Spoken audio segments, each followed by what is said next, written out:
Hi. Welcome everybody to our COINversation about supporting our schools.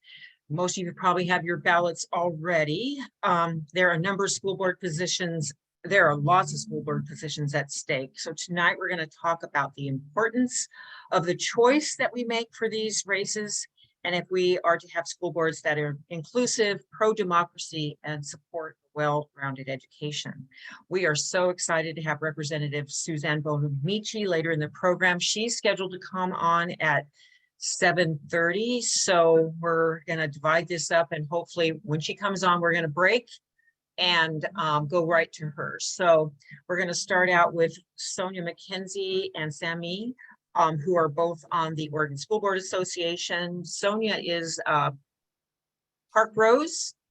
Yes. I think Park Rose School Board, and Sammy is with the Corvallis School Board. And then we'll have Frank and Katrina, who are both running for school board positions.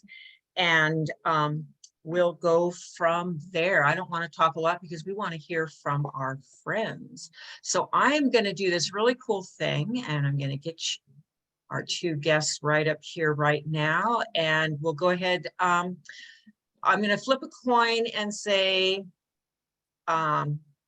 Sonia, you're going first. Oh, I got Frank accidentally. Sorry, Frank. Not you yet. I meant Sammy. Sorry about that. Go ahead, Katrina, while I undo and redo. Can you unmute, or do we have to ask you to do that? I'm sorry, Beverly, I just not sure if you understood your prompt correctly. Would you like Sonia to get started? Yes, I was asking Sonia to start first. Okay. I flipped a proverbial coin. Okay, I'm sorry, I misunderstood. And so is this just a simple introduction? Yeah, go ahead. We sent you some questions in the beginning, why these races are so important, how voters can make sure they're voting for the person that really meets our values, and how you are involved and what solutions you might have. We're just, real quick, give us some quick advice. Right. Well, thank you again for the time. I really appreciate it. And so I'm currently in my second term in the Park Rose School Board. And so I'm happy to share what I think is really valuable and important in the role. First, I'll start with the first question is, why are these races important? They're incredibly important. The education in our communities is a cornerstone. Public education is in a crisis. In a lot of fronts, it's under attack, and it's incredibly important that the races and the people that we place in these positions are advocates for public education. They have a clear idea of their role and how they can bring their talents and their passion for public education to the role. It's an incredible opportunity to support our children. They are the future leaders of our communities. The investment in time in education will benefit our communities later. This is an investment in time. If our kids are educated, our communities are going to do better in the future. So it's vitally important. We have more than 500,000 students that are educated in the state of Oregon, and the system is continually underfunded. And so the time is now to elect school board members to have a clear understanding that their role is really vital. School board members manage, review, and eventually approve about millions of dollars in budgets every year for school boards. So it's vitally important that we have people in that role that have a clear understanding of where that money comes from, what it's used for, and the importance of making sure that the priority is we're looking for the best student outcomes, the best student experiences for our kids. And so this is an incredibly important position. So how can voters be sure that school board candidates have their best interests? Just to kind of paraphrase the second question. It's really important first that voters are informed about who's running. Have a clear understanding first of the role, what's required. There are some physical requirements, of course, residency, being a registered voter, those things are taken care of through the state. But I think it's also important for voters to really be informed about who's on their ballot. Spend some time reviewing what they've put in the voters pamphlet, looking for their website. Be really mindful. Are they people that you've seen in the community? Are they community engaged? Have they volunteered in the community? Are they someone that you could sit and have coffee with and share your opinions? They may be different. Are they someone that you, if you know of them in the community, have they done collaborative work? Are they community minded? Is their message as a single topic that they're talking about? Are they centering one thing that they want to fix or change? Or are they looking at the whole picture? There's a lot of things that we need to work on as school board members, and as one topic candidate is not going to be very successful. Once you've addressed that one topic, there's lots of other things to address. So are they good listeners? Board members have to spend a great deal of time of listening to community, having collaborative discussions, reaching consensus. Are they someone to consider in a meeting and listen to others who have different points of view? So it's really important that they are collaborators, they are community minded, they are advocates for public education, they want to see it do well, and are they community minded? Do they share your values? If you're an avid public education advocate, are they someone that also shares that value with you? Are they knocking on doors? Are they talking to community members? Are they sharing their message widely? Or are they just talking to one segment of the community? Do they just have a group of people that's their audience? That's not necessarily the type of person you would want on a school board that's looking at public funds and creating policies that will be enacted by a superintendent. So you want someone as broadly looking at all different types of issues. So the other question you had was, let me find my questions here. Talking about being involved with running for the school board. In my role now, my position is not up, but what I'm doing now is meeting with school board candidates, hearing their stories, really finding out about their why. Do they know what's happening in their districts? Do they have the time? Do they have a clear understanding of their role? And are they advocates for education? And so when I have those questions answered, when I've been talking to candidates, then that's when I make a decision that I'll support, endorse, and advocate for them. And so that's what I've been doing in this current election cycle. The other question was about solutions for supporting strong, inclusive, pro-democracy school boards that will ensure a well-rounded education for our students. So I've thought of three things. The first is, and something that we do at Oregon School Board Association, is we provide training opportunities for board members, for boards as a whole, to train, to learn about their role, how to be collaborative, how to reach consensus, how to have good superintendent board relationships. The better your relationships are, the better you work collaboratively, the better your student outcomes are going to be. The easier it's going to be to make those decisions, to face challenges together if you can work as a team. The other is just to lead by example. What I found is that mentorship piece is really important. One thing I did, was a quick study of boards, looking around, looking at examples that I wanted to emulate. That's really powerful. If you are doing the work, you are actually following what's been recommended and seeing those results, there's nothing more powerful than seeing a board that's really doing the work and doing it well, listening to community, elevating student voice, being really proactive and listening to their community. The other piece is peer support.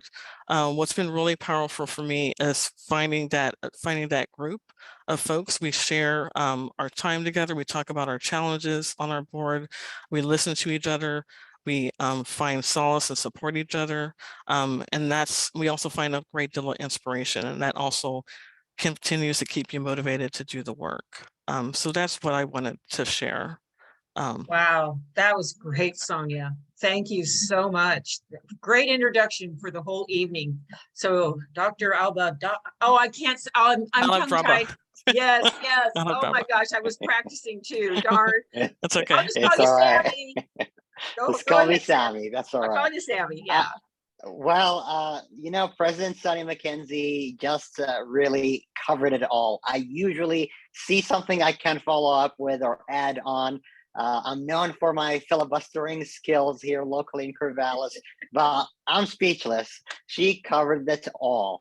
What I want to highlight is really make sure your school board candidates truly care about the kids, not about a political issue, not about a single issue. A single issue, you can vote. A single issue, you can donate to that entity that's organizes on that single issue. A single issue, you can talk to your legislator or school board member about that specific issue. A school board member is a holistic person who looks long-term. And when I say long-term, I don't say 4 years, which is the term of the election only. I say when I go to the kindergarten classroom in the summer school last year, and I see them putting on the in front of the classroom class of 2032, those are the decisions we're making.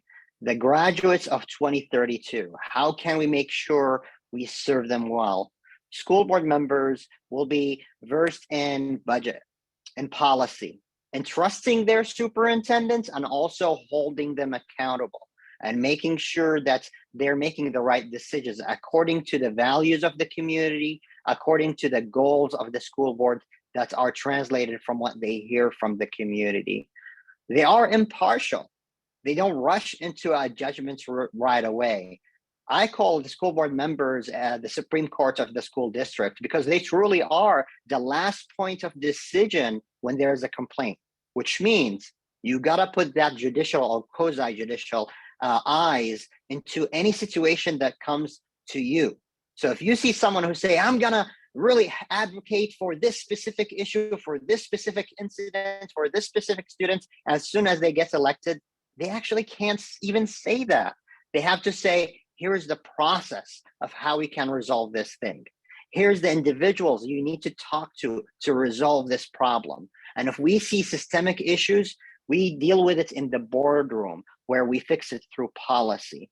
So what I would like to summarize the experience of a school board member or the experience of someone who wants to pick the right school board candidates. Look for someone who really understands process. And if they don't know the process, they're willing to learn about process. Someone who really cares about the children and their values are consistent with your values. Issues will change from day to day, and they will need to make the best decision given the circumstances, but they need to be holistic in their view. I really appreciate everything President McKenzie said. She covered it all. Last thing I want to say, if you are a candidate, please make sure you reach out to Oregon School Board Association. We are there for you. And if you are a candidate, reach out to the OSBA. Make sure you carve out the summer conference in the summer in Salem so you can learn about the basics of how you can run your school board and school districts, but also build a community across Oregon and also nationwide of like-minded people who care about the children, and they're doing their darn best to do the best decisions for their kids. Great. Well, thank you, President Sonia McKenzie from the Oregon School Board Association and President-elect Sammy. That was so awesome. What a great way to start off the meeting tonight. So we're going to go next. I'm going to work my magic with the unpinning and pinning and see how I do, and we'll get going on the next group. Okay, and I'm going to introduce our next two speakers. We have Frank Armendariz, who is a school board member on the Siuslaw School Board. He was originally appointed to the position and now is running for it. So he is engaged in an election. And Katrina Dowdy, who is on the Multnomah Education Service District Board and is also, she is also running for re-election. And I'm really happy to be able to introduce Katrina because I know her personally and I know just what a wonderful person and wonderful job she's doing. So let's start with Frank, if you want to kind of answer just kind of your background, what you see as issues, where you are, and then Katrina can do the same. Yeah. Well, just so you know that a school board member can come from any facet of society. I've spent most of my adult life as a river guide and outfitter. And although I did spend a number of off seasons teaching as a teaching assistant, my primary occupation never had anything to do with directly with education, although I did involve myself in a lot of educational style initiatives that started in the sporting world. I'll just say things that helped the communication skills between parents and young people, just by the act of teaching folks how to fish and interact with the gear and the environment. It becomes a learning experience, and even though you may not think in your life you've had those types of experiences, if you boil it down for a minute, you will probably find them somewhere along your path, and somewhere along that path, one of those things might have motivated you to want to be part of the process in a larger way, and that's how I've come to it. And I'll just add that I did grow up in a school administrator's home, and school administration and children were regular conversations at the dining table. So it is somewhat in my DNA, and I found it very comfortable to ease myself into of the work of the school board. Now, there's a lot of things in our district that people want to talk about and point that we're in decline in some sense. And I'll just say in our district, we've had just an incredible couple of years since we've started to reach out beyond the pandemic now. We've added more teachers. We've added student capacity. We upgraded our security entrance into our school. We have a wonderful teacher librarian that came to us in the last couple of years, and we have just more plans to expand our academic capabilities as we move forward, we'll say. And then on top of that, the Sayusla School District, really in response to our coastal culture here. We've invested a lot of energy into our industrial arts classes. We have an auto shop that is second to none on the coast. We have metal work, CNC machines. We have computer aided design possibilities now. So we have just wonderful future that really has come to a new fruition, I'll say, since we've left the pandemic behind us. And then the other thing that we deal with a lot, of course, the people that do feel our district is in decline or just in the whole process in general. And when I think about the larger education system, folks point at decline being, not being able to wander through our stacks of library books and remove things that they want to take out that they, culturally doesn't match doesn't match them culturally, we'll say, and others that don't appreciate the history that we've all lived and want to take that part out of our curriculum also. So when people talk about decline, it usually refers to some cultural or social issue that in all honesty has been settled long ago, and it's just not our job any longer, I believe, to have to relive all of those issues. We need to just get past them. We have more important things to do, and I think that we just need to move on move forward as quickly and as aggressively as we possibly can. And then the other one that I also hear, and I'll just kind of wrap up after this, is politics in school, in the school system, in the board selection process and board elections. Now, I use the word election, and by nature, it's political. And there isn't really anything that we can do, because what we're doing is we're going to share ideas in a campaign, and there is going to be people who don't particularly agree with your ideas, and they're going to say that, well, you have a political perspective, and that's why you don't agree with me. Well, that might be true in a sense, but those are values that you bring with you to your school board position. And you deserve to be able to enunciate those, and it's true that it may not be everybody's cup of tea, but if you're confident of your values, and like our president said, if you're reaching other parts of the community, and you know that people are are coalescing behind, you know, what you're presenting, you may be on the right path, and you will only know so when you get enough input, and if you avoid discussing your ideas because you may fear that they're political, you will not ever have the opportunity to implicitly express them. So politics in schools, it's, in a sense, it's just the nature of a political election. And that is what we have here. We have an election, and by nature, it is politics. Okay, thank you. And now we'll go on to Katrina. Hi, everyone. My name is Katrina Dowdy. I use the pronouns she, her, and hers. And as was mentioned, I am the vice chair currently on Multnomah Education Service District, which is great to represent an ESD because we function even differently compared to typical school districts. I am also on Oregon School Board Association, or OSBA. So you have a trifecta here with 3 of us from OSBA, which is really exciting. One of the things that I just want to share and really connect back to what Frank was saying is there are so many things that make a leader, and there's not a specific cookie cutter for what that means. Some of our school board members have been educators, and they bring wonderful history and experience.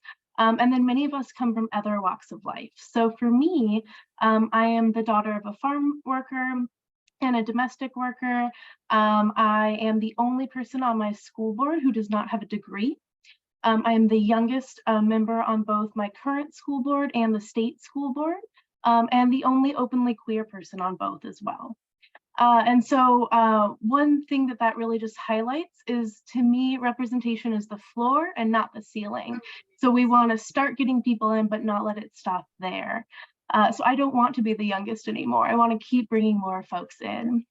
One of the things that I'd also love to highlight is so many different types of experience can support our children, because education means so much and schools mean so much to students. It is not simply curricula. So I decided to run for school board 4 years ago because I saw how much our education service district worked on health and social determinants of health. That includes physical health, mental health, social emotional health. We not only run the school nursing and school health programs for the whole county, the biggest county here in Oregon, but we had so many programs for students that were facing hurdles regarding social emotional health, social determinants of health, maybe needing school health counselors and support. And I was recognizing that no one on our school board had a history of clinical or public health experience. And I really felt like that was an important and essential component when we're looking at ensuring that our schools support our students in a comprehensive way. Lucky enough, 1 year after I was elected, every school board member had to become a public health professional, and my school board was set up for success by having one.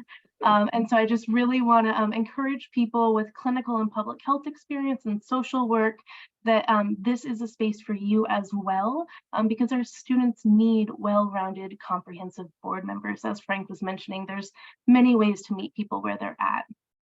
One of the really important questions that was asked is, how can voters make sure school board members are meeting them where they're at or serving their needs? Oh, Representative Bonamici just joined. I will pause what I'm saying. Hey, she just escaped down to the bottom of the list here. There she is.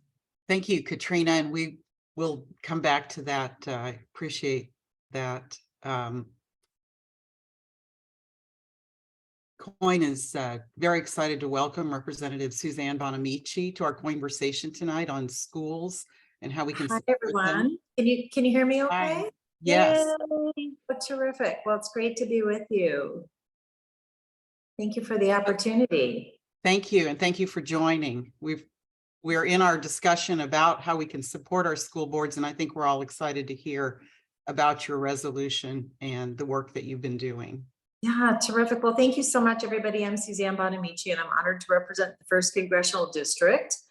I'll tell you just a little bit about myself and then some of my work, particularly on education issues and the importance of education policy. So I worked my way through first community college and Lane Community College, and then University of Oregon for 2 years, and then law school for 3 years, and then worked in consumer protection and worked in a law firm in Portland for a couple of years, but got very, very interested as someone who is committed to public education, who went through public schools in education. My youngest child was born the year Measure 5 passed. And for those of you who recall, that was the property tax limitation that really changed school funding in Oregon.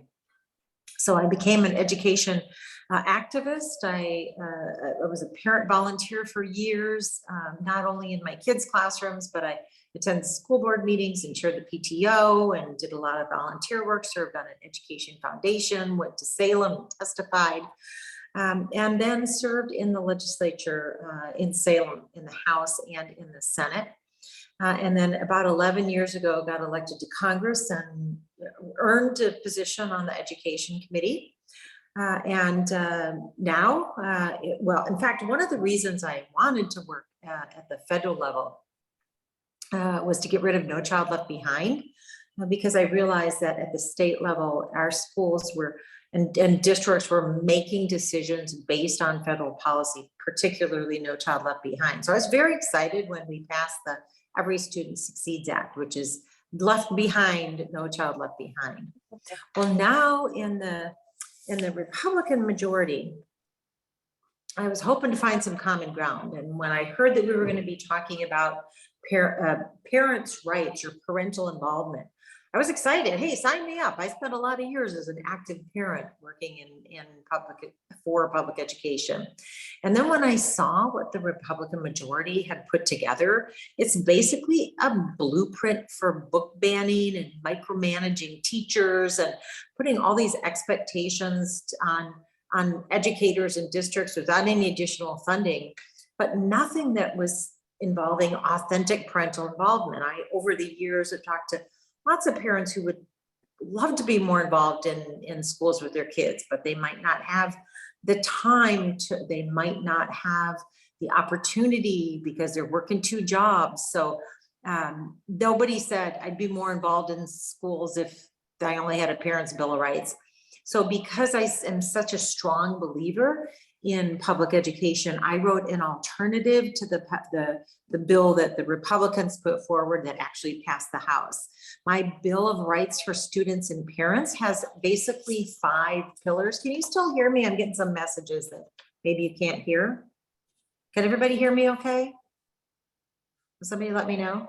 I think it's just Okay. maybe if you're moving back and forth, the microphone kind of gets close and far away. That might be it. So, but otherwise it's so the 5 pillars are: students will thrive with a well-rounded education, with affirmative vision for education, parents and families, including those from diverse backgrounds, should be able to collaborate with educators to improve public schools. We need to break down barriers there. Public schools must be inclusive and not discriminate.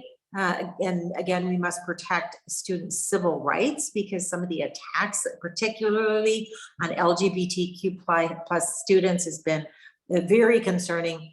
And then democracy depends on high quality public schools. So we need historically accurate curriculum that helps students think critically.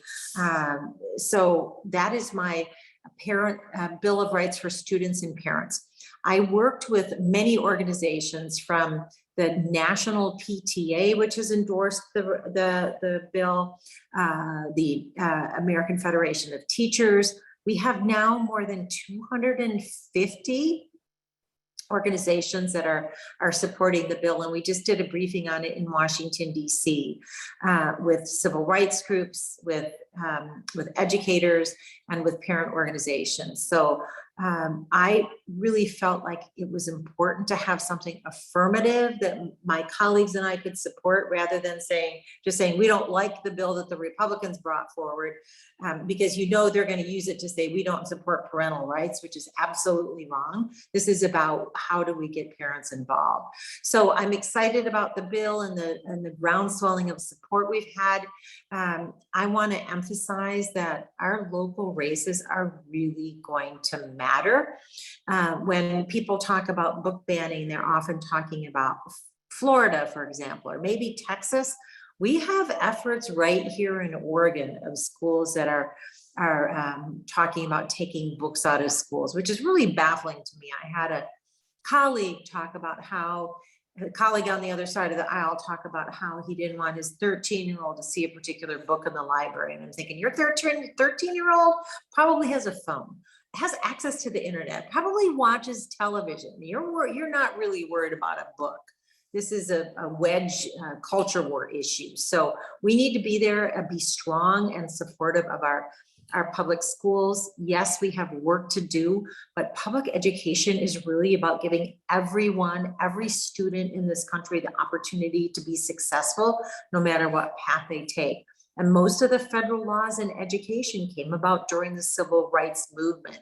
So that is really critical to keep in mind. This is about equity of opportunity for students across the country. So please pay attention to the school board races. Many of these decisions, like curriculum decisions, those are not made at the federal level. Those are made locally. So it's really key. In Hillsborough, there was a majority of Hillsborough school board members, this is a few years ago, would not support a sort of comprehensive student-based health center. And so people ran, and what a change that was to have more progressive school board members. So watch the races really closely. You cannot often tell from reading the voters pamphlet. Be very, very careful. Do your research. There's some sort of key buzzwords like parents' rights that you may see, but please do your research. I was looking at a voters pamphlet recently, trying to figure out which school board members came from that perspective of people who are going to roll back rights. You can't always tell, so please dig in, do your homework, and see what you can find out about the candidates, because every race will matter. So I'm happy to do I have time to take a few questions?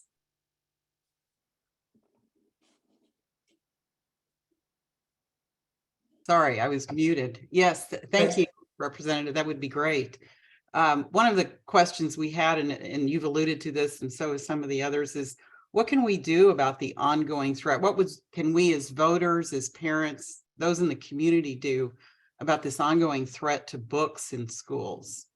Well, absolutely. Thank you. You absolutely can speak up and speak out, whether that means contacting your school board, whether it means voting in elections, and just getting the message out there that this isn't really about books. This is really about trying to hijack an issue that people think will help Republicans win. And they're talking about protecting students. If they really wanted to protect students, they'd pass common sense legislation to address gun violence.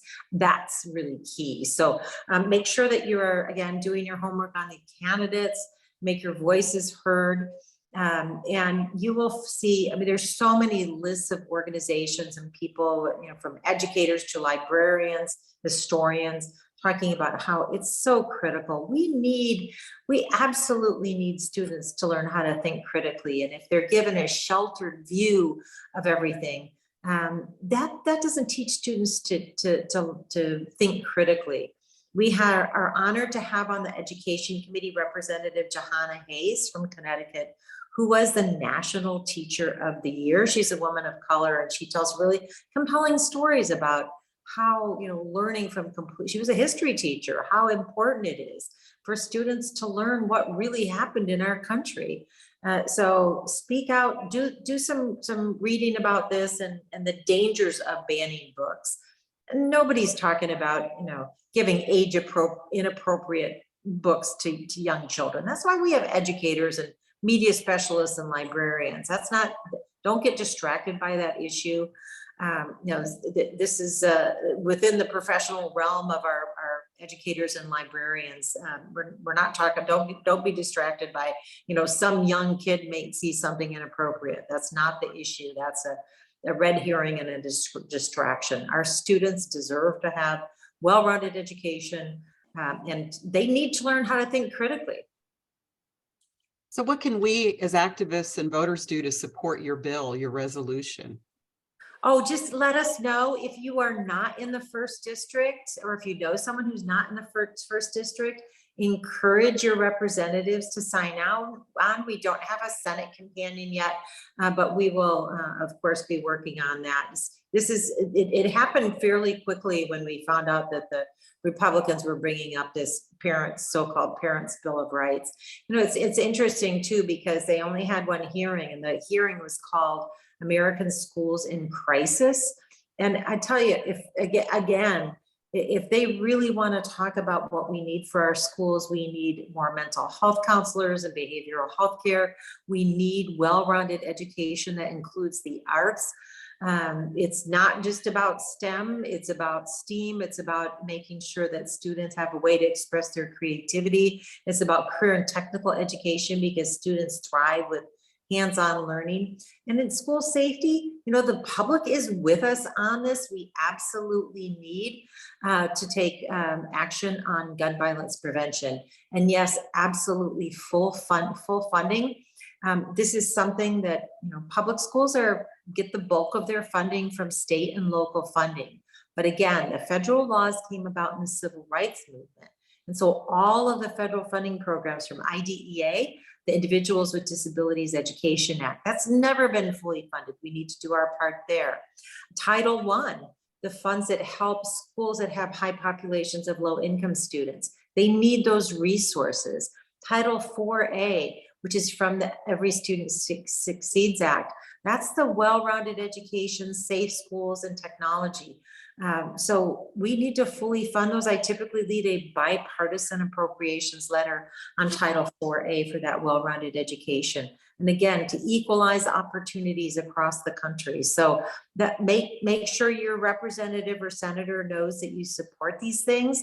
If I'm honored to, if you live in the first district and I'm honored to be your representative, don't think that it doesn't matter that, you know, I already support these things. You don't need to let me know, because if you don't let me know, I'm only hearing from the people who don't like what I'm doing. So we keep track. My staff keeps track of all the incoming emails and letters that we get. So yeah, speak up and let me know, because it's great for me to be able to say an overwhelming number of my constituents support the bill. So we're building support on co-signers as well. Thank you so much, Representative Bonamici, for You're taking so the welcome. time to be with us tonight. You've given us a lot to think about. Well, I just want to emphasize, well, thank you for the opportunity. I'm sorry, I'm in a back room at another meeting, but I didn't want to miss the opportunity to be with you. I just want to emphasize how important public education is in our communities. There are efforts to privatize that as well, with vouchers and the sort of school choice rhetoric that's happening. We've been able to block those efforts in the past, primarily because of representatives and senators who represent rural areas, because it means nothing to, you know, if you take a school district like Rainier or Jewel, or, you know, these Gaston or these small districts, and say, oh, we're going to give you a choice. There's no place else to go. That's in schools are part of the communities. We've been able to block those efforts in the past, but watch for those efforts to privatize public education. So it's so critical for us. It's really about, you know, our future, and people in school today are going to be our future leaders. And it's about democracy. We need an informed citizenry for our democracy to work. So thank you for all you're doing. Thank you, Indivisible. You're the best. Thank you. Thank you. Take care, everybody. So I'm going to throw it back to Katrina so you can finish your comments, and thank you for that, Katrina. Oh, well, I'm so honored to be able to make space for the incredible thoughts and progress and goals that Representative Bonamici has. And in fact, she really helped tie in one of the things I was hoping to say. What we left off on was how do voters identify what school board candidates are most going to support their communities and align with their vision for their students and their youth and our schools. And I think Sonia and Sammy and Frank really, addressed core components like, is this person a part of your community? Are they focused on the broader school issues and not one specific book that bothers them, for example? But I think there's also a wonderful option of a cheat sheet sometimes, because it can be a lot of work to dig into all the ins and outs of what a person may be bringing to the table. And as was mentioned by Representative Bonamici, sometimes it can be really subtle and really hard with a parent's rights situation. That's where endorsements can be really helpful. Now, not every candidate is going to be endorsed, but very often a candidate who's progressive will be pursuing endorsements. And those organizations are really invested in our students and in equity for our communities. So organizations like Basic Rights Oregon, Next Up, Stand for Children, Planned Parenthood, all of those organizations, when they do their endorsements, they're asking, how will you support trans students? They're asking, how will you support students of color? They're asking all of the things that we want to drive forward with equity. And so, I'm sure there's been some folks that have had some issues that have been endorsed here or there in the past, but I think that's a really, really good cheat sheet. A lot of the times of aligning your vision with, especially if you're concerned about how our trans students are being attacked, and you see a endorsement from Basic Rights Oregon, you know that they have really been screened and supported by that organization that fights every day for our LGBTQ members. One other thing that I wanted to highlight was you were asking kind of our why and why we're here. And I spoke a little bit to, I think that our students deserve a wide range of a definition of leadership. I think it's important for them to know they are leaders as is. They're not our future leaders, they're our current leaders, and they will grow into even more leaders. And so it was asked in the chat earlier if students have voices on school boards. And that really varies school district to school district. President Sonia McKenzie's school board, Park Rose, has an amazing student representative program. And we're working to build more of those throughout the state. But what I will say is, for the most part, those that have that involvement are really getting critical analyzation from their students and feedback from their students of what affects them every day. Because if you look at the overwhelming majority of school board leaders in Oregon, they're probably 40 years out of school. And that really creates a huge difference between what our students are facing every day and what high school looks like for them. And that's everything from gun violence to computer technology and safety. There's so many things that are different that we really need to keep aware of and really acknowledge those current struggles for our students. One other thing that you were asking about, like what solutions we have for supporting strong and inclusive pro-democratic schools. I also think what we're also saying here is supporting comprehensive, thoughtful organizations that set students up to thrive. And that my long-term goal for that would be to see a school-based health center in every school. Every school deserves to have a school-based health center hub so that students can support their education and be healthy. A huge barrier for our students is not being able to access maybe the medication that they need or the treatment that they need. A student cannot succeed and thrive in an unhealthy environment, whether that's mentally, they're needing support, whether that's comprehensive reproductive health education. I worked really hard to ensure that some Clackamas County school-based health centers could hand out condoms, because you can imagine the fight we had there. And so there's just a lot of, I think, advocacy we can do every day to ensure that our schools are not only safe and having the curriculum that they need to have to set our students up for success, but to really address the whole student, the the whole family, the whole community, and set all of us up to learn, grow, and thrive. Thank you, Katrina. I have a number of questions that were submitted with the registration, and then you can see there's some in the chat. And just as a follow-up to what you just asked, I'm going to ask all of you, and I'll start with Sonia, since it's been a while since we heard from her. The first question in the chat is from a school psychologist who's also a COIN member. How can we improve attendance in our schools by making them safer from bullies, fewer iPads so kids can connect with each other, and a curriculum that's developmentally appropriate? It can, Sonia, can you comment on that? I can, I'm happy to. There's a lot there. I think that, and I'm thinking particularly how Park Rose has had an opportunity to address attendance. And I think what's a really good perspective and a thing to start with is really looking at the whole child. You know, it's important to have structure in our classroom, but it's also important to have support systems in place to support our kids. Our kids are having lots of experiences that are negative. There are lots of needs that need to be met before they can come to the classroom and be prepared to be engaged and to learn. And so I think what we've always done is really looked at our community, always been really good at getting feedback from our community, finding out what the challenges are with our students, how we've always had community partners have really been a partner in the work, supporting the whole child. So we've created a program to support attendance, and that's been partnering with Elevate Oregon, with some other of our culturally specific partners, supporting families. So if there's emotional needs, or their needs for services, or their needs for food, transportation issues, we've been really working on getting grants to support bus tickets for students to get bus passes so students can get to us if there's a transportation issue. So looking at supporting those needs, the needs they have holistically before they even get to our campus, as we've been able to do that through the partnerships, through grants, other resources, addressing those other needs, we've been able to see that improvement in attendance. So that's one we've been able to support.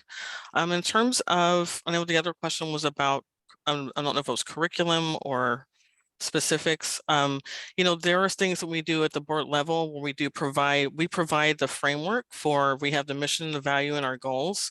We provide policy. And so that we always provide a framework for what that might look like.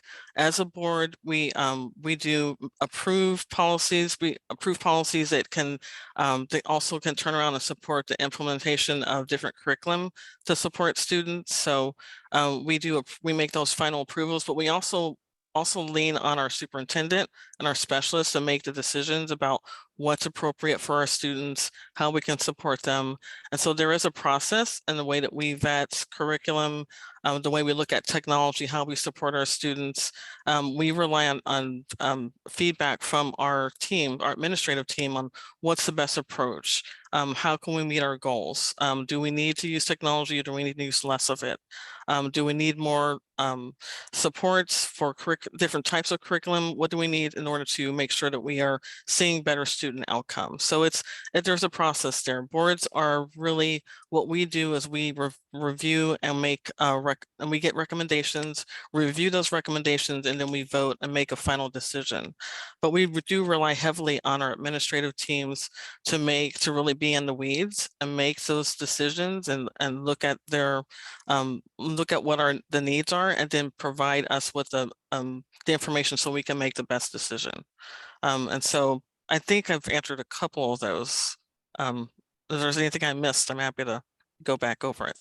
No, thank you. Do any of the others want to comment on that? That was a lot in there, Sammy or Frank or. Yeah, I would like to add something for the school psychologists, and I want to say the burden should not be on you. It takes a village. In Corvallis, we've been very fortunate to invest the Student Success Act monies, which comes from the taxes that were passed by the legislature recently, to create a comprehensive mental health program, and having psychologists hired and therapists hired in virtually every school in our district. It also takes the systems that Sonia mentioned in terms of helping the kids get their social needs, their behavioral needs, mental health needs, the family, being able to help them out with the rents and navigating social services so the kiddo can go to the school. So it's really not on you to ensure attendance. It's having you there is a crucial part. And that's where I want to really pivot and use your plea to deal with this challenge we're seeing in everywhere. In Corvallis, Portland, everywhere in between, across the coast, behavioral issues, especially in middle school, where attendance is being a big problem right now, and we can't serve the kids if they're not showing up. And I want to really bring this plea to every single one of us, whether you're an expert in behavioral health or not.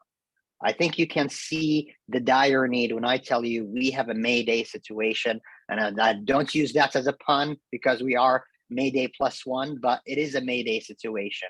Let me tell you a little bit of background where we are right now and what can you do immediately to help your colleague who is a school psychiatrist, and for our nurses, fully funding social workers, and everything that we need to do.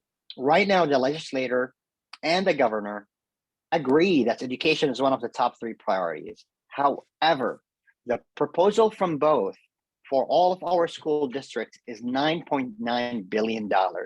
Now, traditionally, you had the governor proposing a budget, the co-chairs of the legislator propose a budget, and they meet somewhere in the middle. Educators and education partners will say, this is how much we need, and we have that conversation. What's alarming about what we have right now is that we have a proposal from both sides of the government saying 9.9 billion with a B. However, when you divide that on every student, when you divide that on 197 school districts, 500,000 students, that's barely an increase of 1.7% from last year. Tell me about something that's increased in its cost since last year about less than 2%.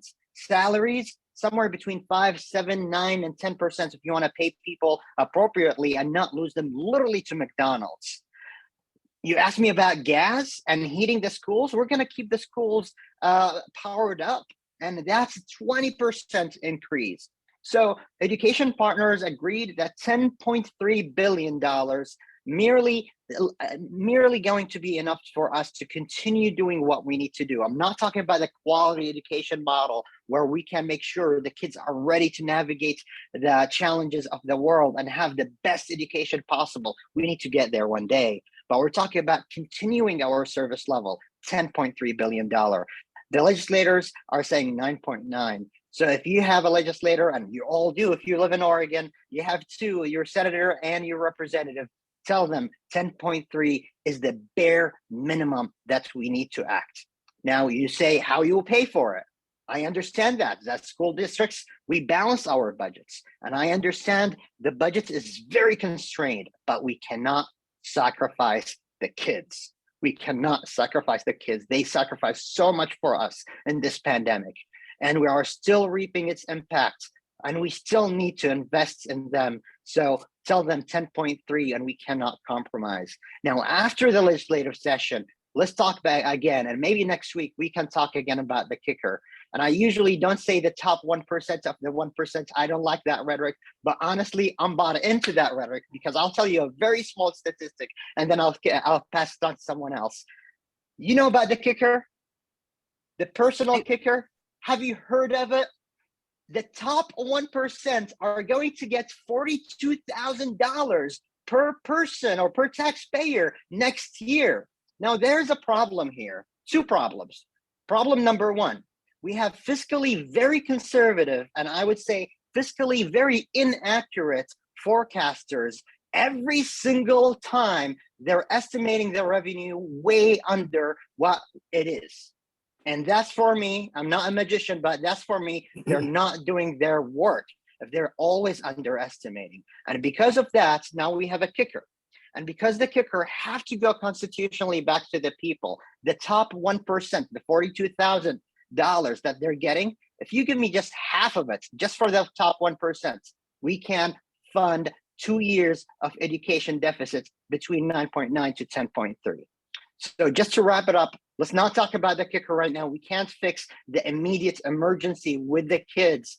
by just saying, let's do 9.9 and talk about it next year or 2 years from now. We need to fill it to 10.3. We need to tell every legislator why this is urgent, all the issues that we heard about, because we need to keep our educators. In Corvallis, we're losing 50 FTE. Park Rose, my colleague Sonny McKenzie, around 11, and Portland around 90. So the smaller the district, the more rural districts, and every district is going to lose something, and probably FTE, probably kids who are educators and people who are closer to the classroom.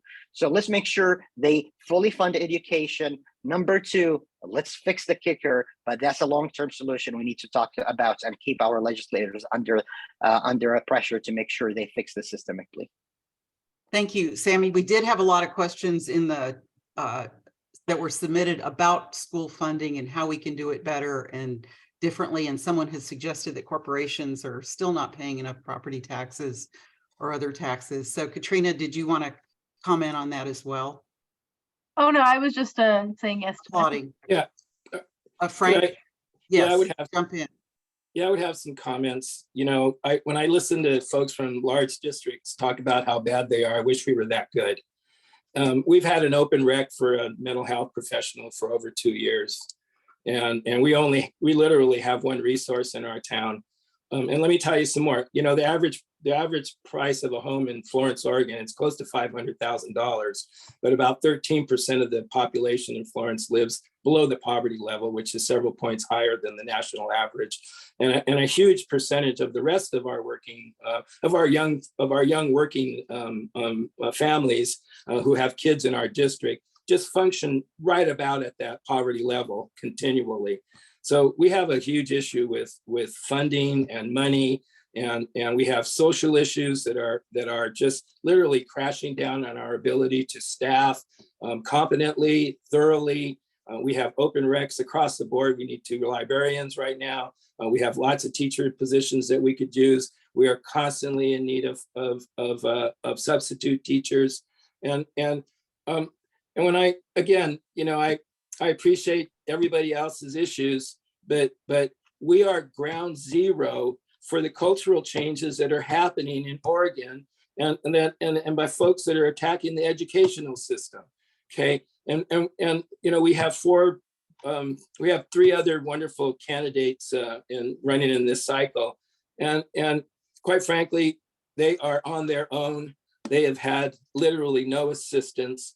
They are totally they are naive and new to running a campaign, and our opponents are funded by folks like Timber Unity and lumber families here along the coast, and we are getting buried by their rhetoric, their funding, their inaccuracies. And their naked bigotry in some instances. So, gosh, I wish it was just as bad as I wish it was as bad as it was in Corvallis. I'm sorry, I don't mean to pick on Corvallis, but we feel neglected, okay? And I think that in actuality, we really, really are. We have no media out here. It's so hard to get our message out to folks.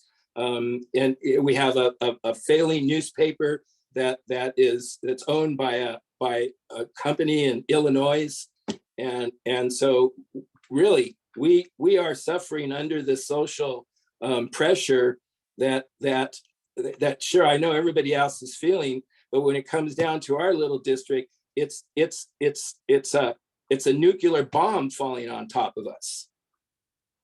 Thank you for allowing me to vent. Yes, thank you, Frank. There's a question in the chat about whether there's a progressive parents' rights organization. And I want to leave you with that and ask you to give a kind of a summary of what we as voters and activists can do to support the school board, support education that's inclusive and affirming. Are you asking me? You can start, yes. Yeah, just show up at the board meetings, folks. We have so little participation at our board meetings from, quite frankly, from either side, that it makes disinformation so easy to get into the community unless people are actually there seeing what happens. Yeah, you need to start showing up for your board meetings. You need to really start showing up, join the PTA, do something else. But I think if folks were really conscientious and really cared about what was going on in their school districts, participating in your school board and your school board committees would be a wonderful place to start. Thank you, Frank. Thank you for joining us tonight. Katrina. Thank you. Yeah, I would say definitely to echo Frank, please show up, especially in our rural communities. The really intense folks with lots of scary rhetoric and scary feelings and threats to us are showing up. They're showing up, they're inundating email, they're inundating social media. As someone that ran 4 years ago while actively working in an abortion clinic, those threats are real. And people will try to follow you home, and people will harass you. And that is exponentially true for every person of color that's running for school board, especially folks of color running for school board in rural areas. And so the more you can show up, the more you can show that solidarity, really helpful. I would also say if you have any experience, whether it's being a volunteer treasurer or doing a little social media or any sort of experience on a school board campaign or any kind of campaign, are folks in rural communities, as Frank was mentioning, who really have their best interest of the community, but no capacity or experience running big campaign or even small campaigns, could really use assistance. And it can be something as small as honestly 5 hours a month. Like, I have a volunteer treasurer for my whole campaign. For my whole campaign, it is a comprehensive 5 hours. But it's really things like that that help make this feasible so that we can have the people we need and that our students need in our school boards. The other thing I would say, just to reiterate what Frank was saying, is that we hear this at OSBA, and we really try to be nimble and meet our communities where they're at. And so that's why there's a developing rural advisory committee, is to really hone in on these issues, support rural candidates, and address the significant and different needs that rural school districts face. As someone that rode a bus for an hour and a half to get to school as a student, I really understand this. And I empathize with, it's not just the school, it's also mental health, it's also PE, it's also school nurses. Everything is compounded when distance and resources are far away. So anything you can do to help those communities is really, really beneficial. Thank you. Thank you, Katrina. And thank you for joining us tonight. Sonia, if you could also field the same question, what can we as voters and activists do to support school boards that are inclusive and provide a well-rounded education?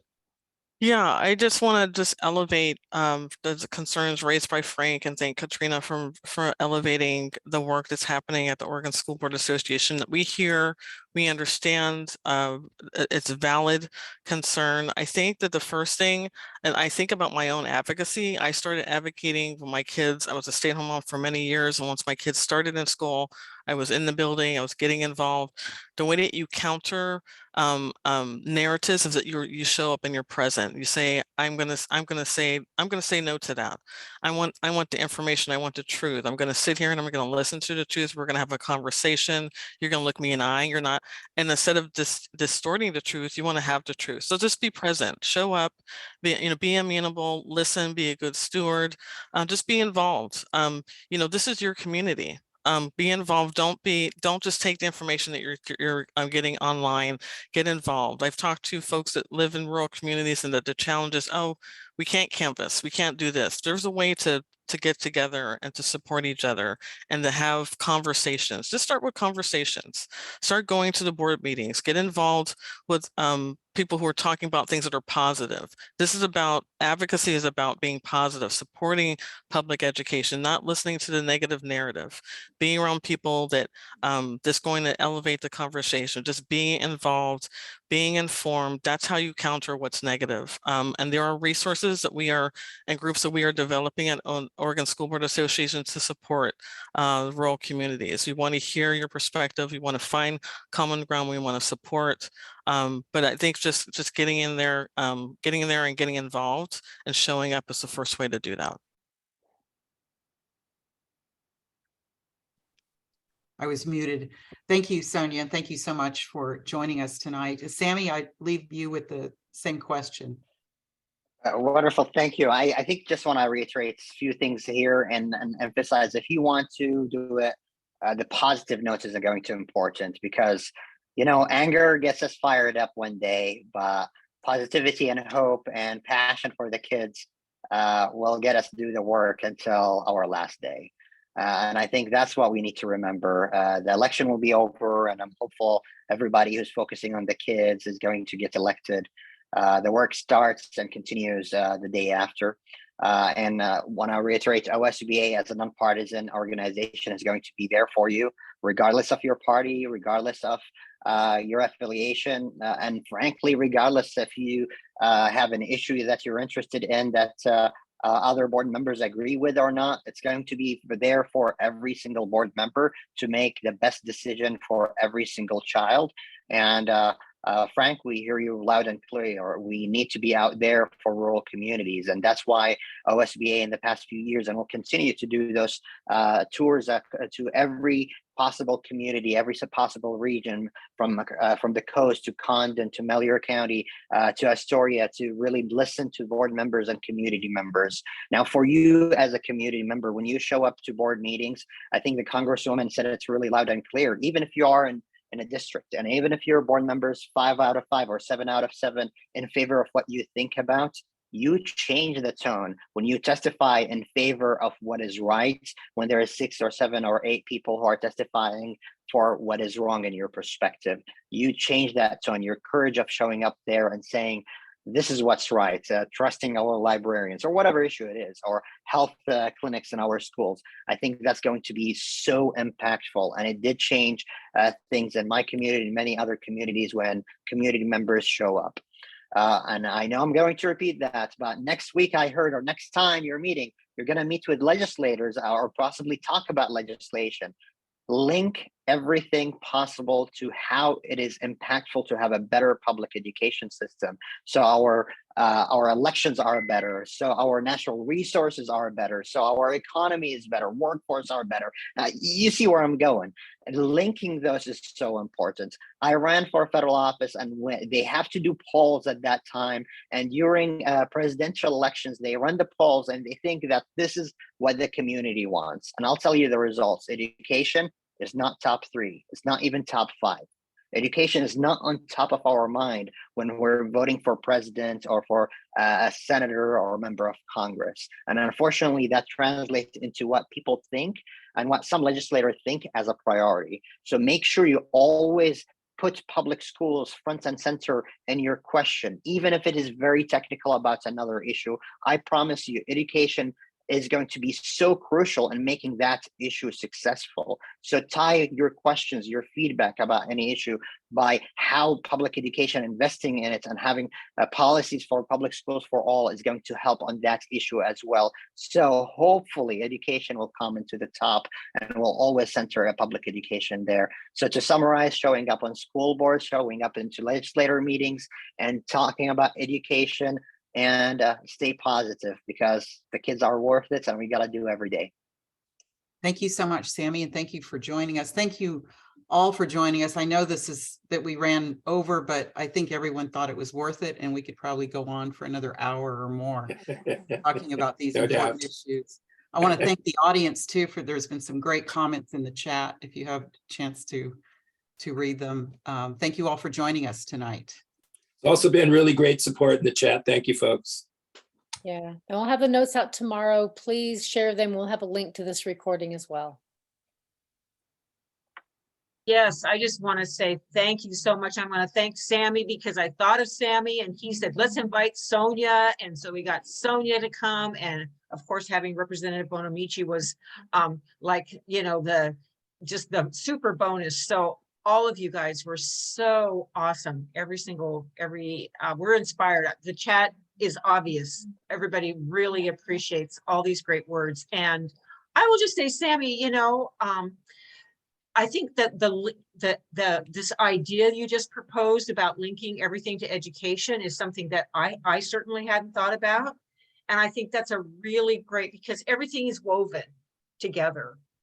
everything is intricately involved, and our 2032.